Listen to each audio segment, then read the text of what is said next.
ஓம் சாய்ராம். அன்பு சாய் சொந்தங்களே, நீங்களும் உங்கள் அன்பு பிள்ளைகளும் வளமாக நலமாக ஆரோக்கியமாக வாழ உங்களை வாழ்த்துகிறேன். உங்களுக்காக எல்லாம் வல்ல சத்குரு சாயப்பாவிடத்திலே பிரார்த்தனை செய்கிறேன். சாயப்பா என்ன சொன்னார்? கோவப்படாத, பொறுமையாயிரு, அவசரப்படாமல் நிதானமாயிரு, நம்பிக்கையாயிரு, நடக்கும் அப்படின்னு சொன்னார்.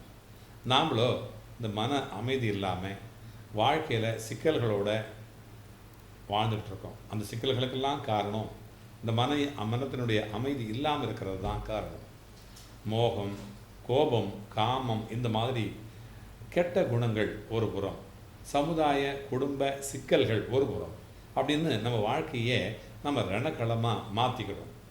இருந்தாலும் இந்த தியானத்தினுடைய நாட்டம் நம்முடைய நாட்டிலையும் சரி வெளிநாடுகளையும் சரி உலகம் முழுக்கவே அதிகரிச்சுக்கிட்டே இருக்குது. தியானம்னா என்ன? தியானம் பண்ணணும், அதில் ஒரு மோகம் இருக்குது. அது நல்ல விஷயம்தான். அதுக்கு நான் என்ன தான் பண்ணுறது அப்படின்னு நம்ம கேட்டோமானா அதுக்கான ஒரு நல்ல விடையை நாம் கண்டுபிடிக்க போகிறோம். இந்த மன அமைதியின்மைக்கும் வாழ்க்கையினுடைய சிக்கல்களுக்கும் நாமே காரணங்களை, நல்ல முக்கியமான காரணங்களை நாம் தான் புரிஞ்சிக்க வேண்டிய அவசியம் இருக்குது. இதை விட வேறு என்ன தேவைப்படுது? இதுதான் முக்கியமான தேவை. எப்போ என்னோட தன்னிலையை தான் அறிகிறானோ அவன் அப்பொழுதே தியானத்திற்கு முழு தகுதியை பெற்றவனாக மாறி விடுகிறான் அப்படிங்கிறாங்க பெரியவங்க. அதனால தான் தியான நாட்டம் மேலோங்கி கொண்டே இருக்கிறது. தியானத்தினுடைய தேவைகள் அதிகமாகி கொண்டே இருக்கிறது. தியானம் செய்யக்கூடிய பள்ளிகள், இந்த மாதிரி ஆலயங்கள், ஆசிரமங்கள் அதிகமாகி கொண்டே இருக்கிறது. தன்னுடைய தவறுகளுக்காகவும் தன்னை தழைக்கின்ற தீய குணங்களுக்காகவும் பந்தப்படுத்துகின்ற பற்றுகளுக்காகவும் வருத்தப்படுவது தான் ஆன்மீக வாழ்க்கையில் நுழைவதற்கான முதல் முயற்சியாகவும் முதல் படியாகவும் இந்த உலகத்திலே இருக்கிறது அப்படிங்கிறத நம்முடைய இந்திய திருநாடு உலகத்திற்கே பறைசாற்றியிருக்கிறது. இத்தகைய வருத்தங்கள் மனதில் எழணும், கண்டிப்பாக எழணும்.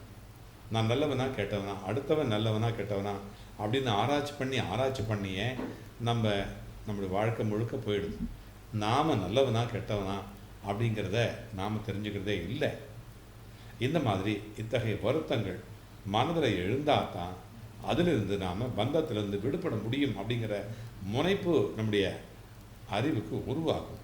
பெரிய பெரிய மகான்கள் எல்லாம் இந்த மாதிரி கேள்வியினால்தான் அவங்கள உருவாக்கி ஒரு மிகப்பெரிய ஒரு மகானாக மாற்றியிருக்குது. தாயுமானவர் எவ்வளோ பெரிய ஞானி.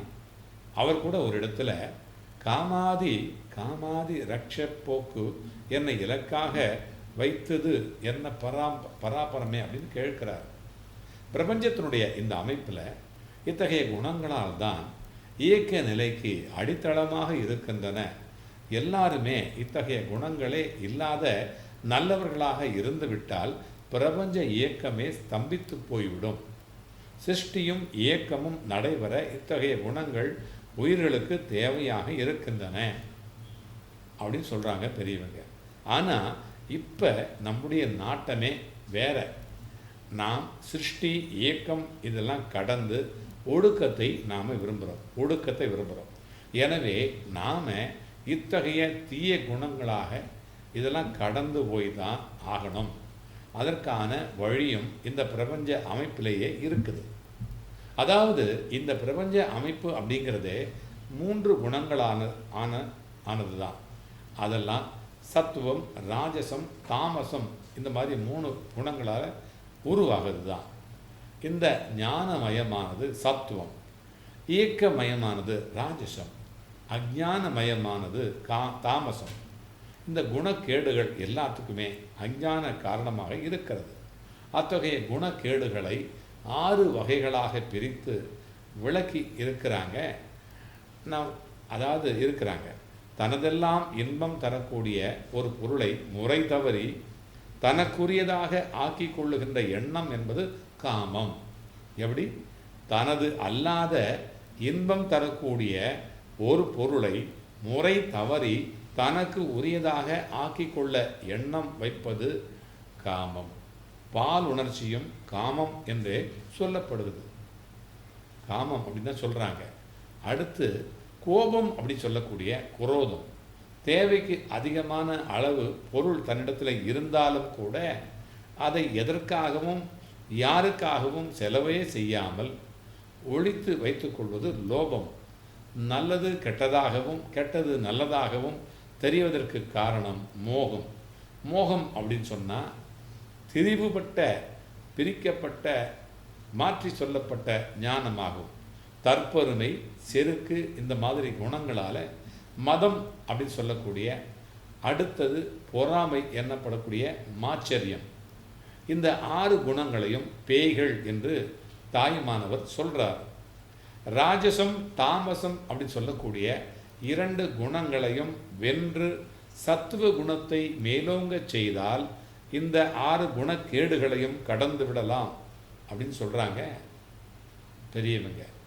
ஆனால் இந்த பிரகிருதியினுடைய குணங்களை கடந்து செல்ல மனித சக்தியால் முடிவதில்லை.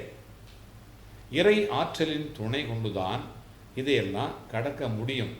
இந்த இறை ஆற்றலுடைய அந்த துணையைத்தான் அருள் அப்படின்னு சொல்கிறாங்க பெரியவங்க. அப்படிப்பட்ட இறை அருளை பெறுவதற்குத்தான் ஜெபங்களும் தியானங்களும் தேவைப்படுகின்றன.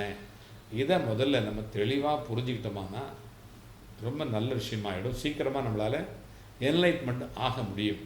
இந்த பிரகிருதி என்பது கடலை போன்றது. அது மனித சக்திக்கு அப்பாற்பட்டது. அது லேசாக அசைந்தால் போதும் கோடிக்கணக்கான உயிர்கள் அழியும். அப்படிப்பட்ட இந்த கடலை கடக்க நம் சொந்த முயற்சி மட்டும் போதாது, அது இயலாது. அதற்கு பரம்பொருளுடைய அருள் என்னும் தோணி இருந்தால் போதும். இந்த பொல்லாத பிரகிருதியை எளிதிலே நாம் கடந்து விடலாம். அதற்காகத்தான் தியானம் செய்கிறோம். சத்வ குணம்தான் தியான அனுபூதியை நமக்கு பெற்று தரும். இந்த தியான அனுபூதியை அடைந்தால்தான் பரமனுடைய அருள் சித்திக்கும். எளிதில் நாம் கரை சேர முடியும். எனவே சத்வ குணத்தை வளர்க்க வேண்டும். தியானத்திலே உறுதியாக நிற்க வேண்டும். எதற்காகவும் நியாயத்தை விட்டுவிடக்கூடாது. நம்பிக்கையையும் வைராகியத்தையும் விடாமுயற்சியும் எப்பொழுதும் உள்ளத்தில் நிலைத்திருக்க வேண்டும். உயர்ந்த நோக்கமும் லட்சியத்திலே உறுதியும் இருந்தால் நமக்கு வெற்றி நிச்சயம். ஆகவே உள்ளங்கள், நம்முடைய மனம் உறுதியாக இருந்து கொள்ள வேண்டிக் கொள்ளுகிறேன். குருவருளும் திருவருளும் என் நேரமும் உங்களை வழி நடத்துவதாக அமையட்டும். மீண்டும் ஒரு நல்ல பதிவில் உங்களை சந்திக்கிறேன். உங்கள் சாய்ராம்ஜி. அடுத்து வரக்கூடிய ஒவ்வொரு நாளும் நல்ல நாளாக, வெற்றி நாளாக அமைய உங்களை வாழ்த்துகிறேன். உங்கள் சாய்ராம்ஜி, வண்டலூர் வழித்துணை பாபா கூட்டு பிரார்த்தனை கோபுரத்திலிருந்து. ஜெய் சாய்ராம்.